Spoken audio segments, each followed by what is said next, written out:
Hey everyone, it's Jared at Puzzle Creek Outdoor in Forest City, North Carolina. Today we're going to talk about how to change a tube on your bicycle.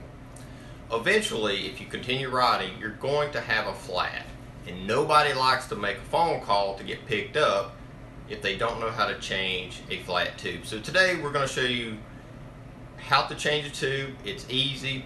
A couple things you're going to need. First off, you're going to need a saddlebag. So a saddlebag fits under your saddle.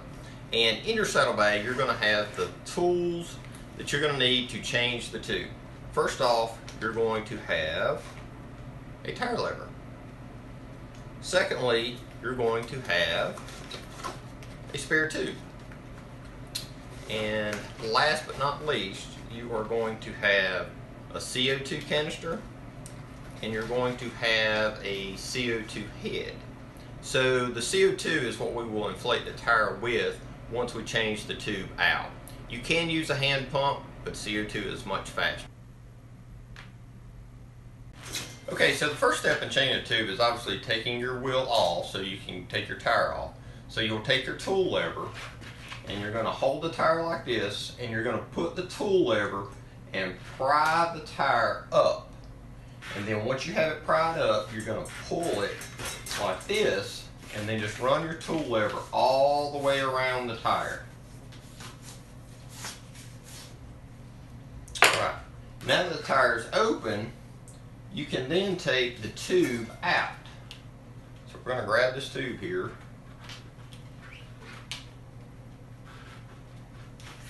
And here we go.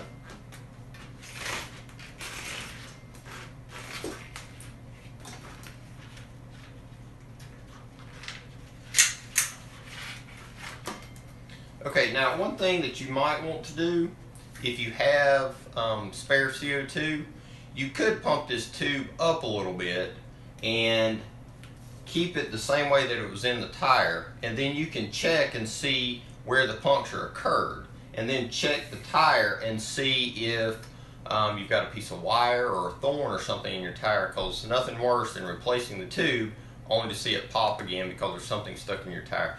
Most of the time on the road, you're not going to use an extra CO2 kit for that.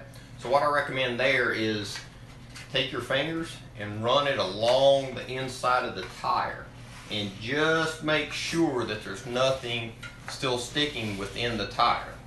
Okay? So once you've checked your tire and you're like, well, there's nothing in here, or I've already found it and gotten it out, so then we need to put the tube in next. Alright, so the next step is to put the tube in. I've got the tube out of the box now. So typically you're going to take where the valve is, and you're going to insert that first. So you're going to have a hole, and you just insert the valve stem through your rim.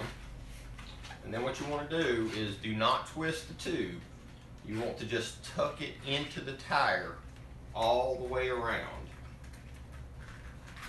Alright, so I've got the tube installed. It's not twisted, it's perfectly flat all the way around. So the next step is we need to press the tire back onto the rim. So pick a side. We usually start away from the valve side, and you're just going to press the tube back in so it sits inside the rim, so that the bead of the tire will catch into the rim.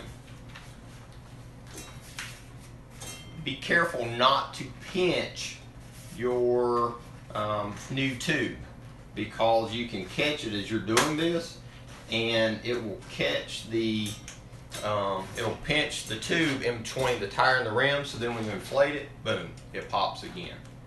So the next step, now that we got the tire back on and you want to visually inspect and make sure that the bead of the tire has seated within the rim, then we'll blow it up now. So now it's time to inflate the tire. So this is the press valve, so we need to open the valve, and then this is your CO2 head and your CO2 cartridge.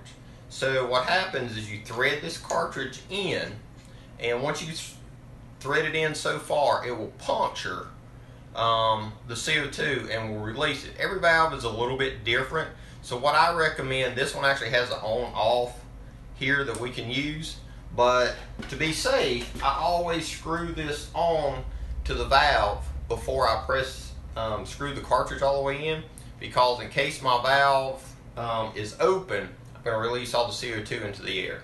So now I'm going to finish screwing the CO2 in. Alright. And then we're going to open the valve and see if this works. Now, if you hold on to the CO2 cartridge itself, it gets really, really cold. So make sure you don't hold that cartridge or it will burn your hand. So we're back inflated now, everything worked. And so now you will be able to change your own tube if you have a flat while you're out on a ride. We'll see you guys next.